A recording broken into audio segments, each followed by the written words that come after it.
And the woman said what Benjamin Krem had said. She said, there's been many Christs. I said, there's been one, and his name is Jesus. And people turned from rows around and looked at me like I was crazy. And so then Benjamin Krem came in, and he started the nearly close to 180 degree spin of his neck again. And the crowd's hypnotic trance appeared to deepen, and he started out from the point of light within the mind of God, may light spring forth ever. And I went nice and clear, and I'll tell you, the acoustics in that building are wonderful. I said, Our Father, who art in heaven, hallowed be thy name. Thy kingdom come, thy will be done. And I did that each and every stanza. And they got down to the last part, said, may light and love and power fulfill the plan on earth, and may it seal the door where evil dwells. And I said nice and loud and clear, I said, may Jesus Christ return to earth and end the evil present in this room tonight. Well, the funniest thing happened, or may I say it did not happen. Benjamin Krem stood there. He waited, and he waited. He clearly was watching for something to come over him. And it didn't happen. And he finally said to the crowd, he said, that will be all. You are dismissed. And of course everybody was extremely disappointed. And we went to the door, and I went walking out. I had brought some co-spies with me. They were kind of chickening out at that point and waiting for me. They were afraid of being ripped limb to limb. And I stood down there, and a number of those people knew me, and they were just furious with me. And I stood there calm, cool, and collected, and I said, well, I said, if you're Maitreya the Christ, Betreya the Christ, or whatever his name's supposed to be, or everything he's cracked up to be, one lousy Christian in there saying the Lord's Prayer shouldn't have stopped him. And Benjamin Krem has never come back to Detroit, although that was probably the most successful night financially and crowd-wise that he'd had in the United States. The following is a video taken in Iraq at a Shia Muslim festival.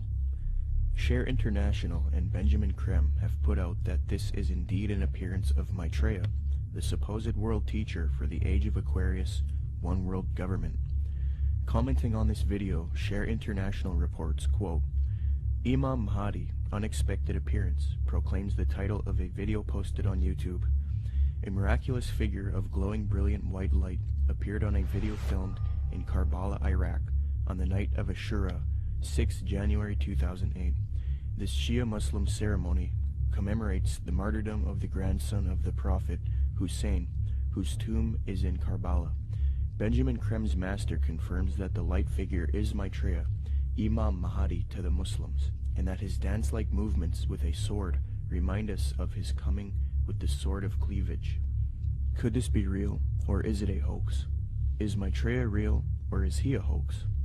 Whatever the case may be, it turns out that it is not only New Agers and occultists who believe in this Maitreya, but politicians, presidents, and elitists also follow Maitreya. Wayne Peterson, a retired American diplomat and admitted supporter of Maitreya with connections to the Pentagon and the United Nations, stated the following about Mikhail Gorbachev in the White House in a Vision magazine interview, June 20th, 2000. Reporter Kendall Klug asks, I believe Mikhail Gorbachev has publicly stated his belief of the existence of Maitreya. Do you know if this is true?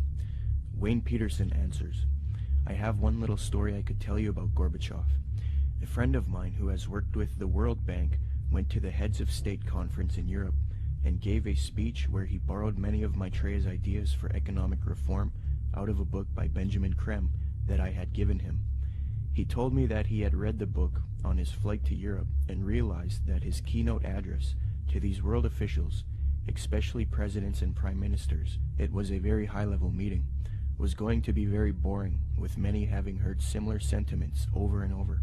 So he thought he would throw in some of Maitreya's ideas into the speech. The country he was in had a reigning monarch who invited him to lunch the next day. When he showed up for lunch, there were 16 to 20 people there, including Mr. Gorbachev. The monarch of this country said to my friend, "I suppose you're wondering why we invited you here today.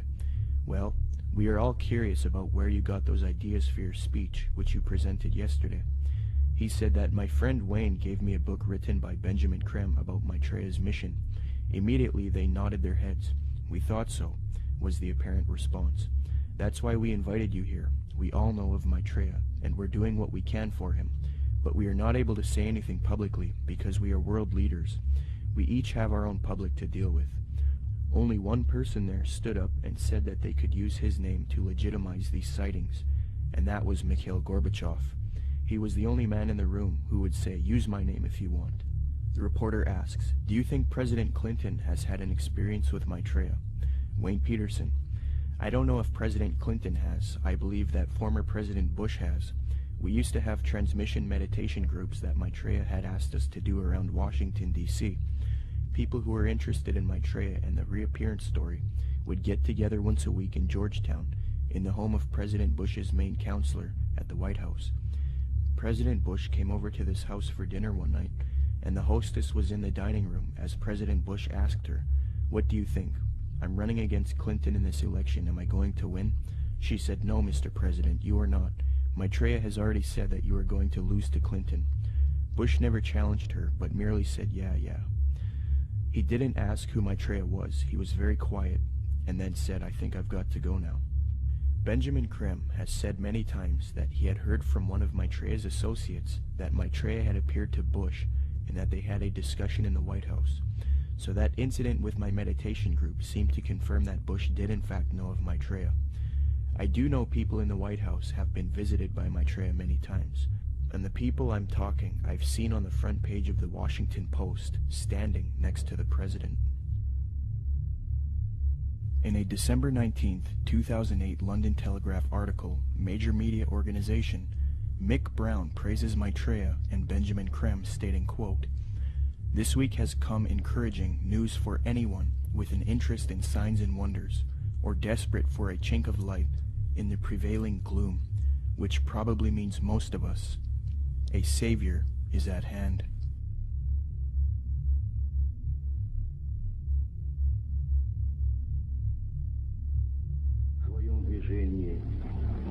В другом направлении, к новому мировому порядку. I think Новой цивилизации.